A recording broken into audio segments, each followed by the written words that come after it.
First question would be on the 3-liter toilet. The testing that you guys said you were doing on that, one was in a municipality, or yeah, municipality. Is that going out to homeowners? So it's not like in specific a building, it's going to several homeowners.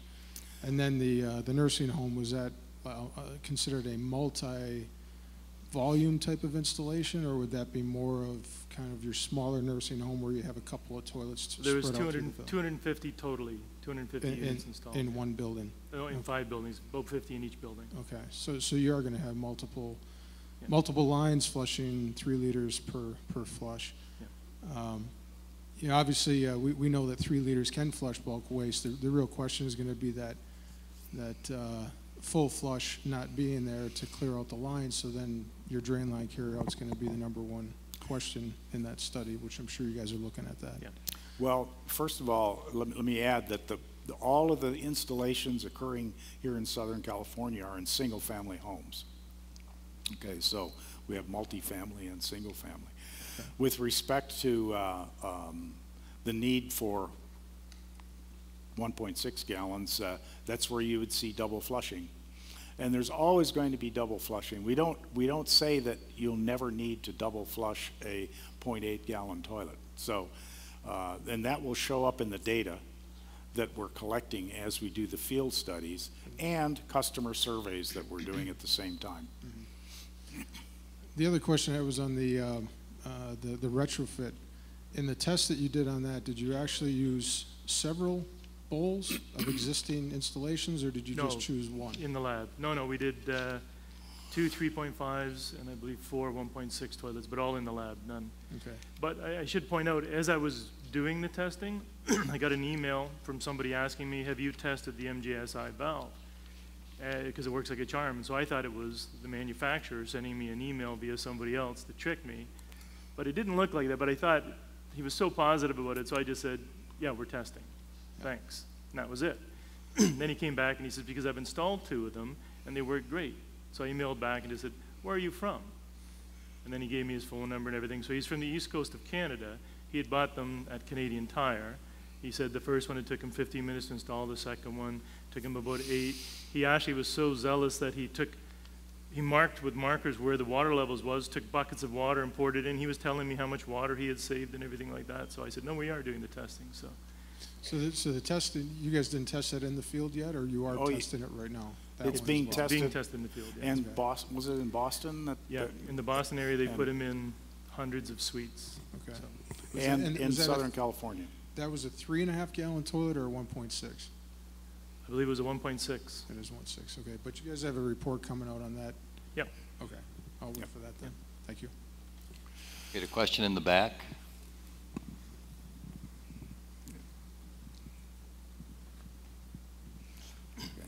Hi, it's Christina Bertia again. I just am so happy to see you talking about the stealth, because I personally installed probably about 12 of them. Since I found them on the UNOR list, I just tracked them down and started getting them shipped to me.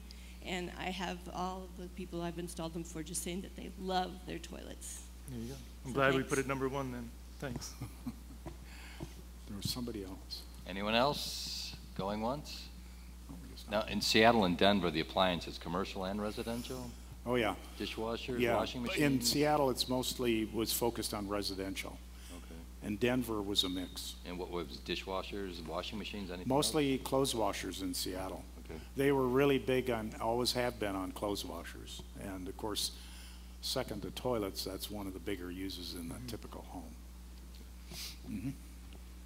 Okay. Thank you very much. Well, thank you, Thank John you. and Bill. Okay, thank you both for your presentation today. Very informative, obviously. These technologies, very exciting to hear about, and it's easy to understand where people would see this and think, hey, that's really cool, but that doesn't always translate to sales or wide acceptance. What are the obstacles, and how do you get over those obstacles?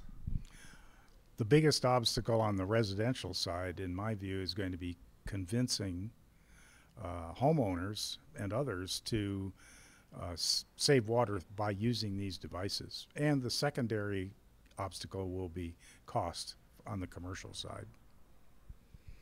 I would just add too that unfortunately with some of these products there is no third-party testing, and like most of us, we want to believe advertising, but we generally don't. So I think it's important that these products do get tested and that independent people say that they work, and then the consumer can decide whether they want to buy it or not. Right. So obviously, like you said, expense, is it a question of just illustrating to the consumer that they're going to get their money back, and how long it's going to take to accomplish that? Well, in the case of the two items for the food service industry, it's not the consumer, it's the business owner and the restaurant chain and so forth, that this is going to yield the savings that are going to pay off in the bottom line in terms of utility bills, whether energy or water bills, that over a short payback period they're going to recover the capital investment.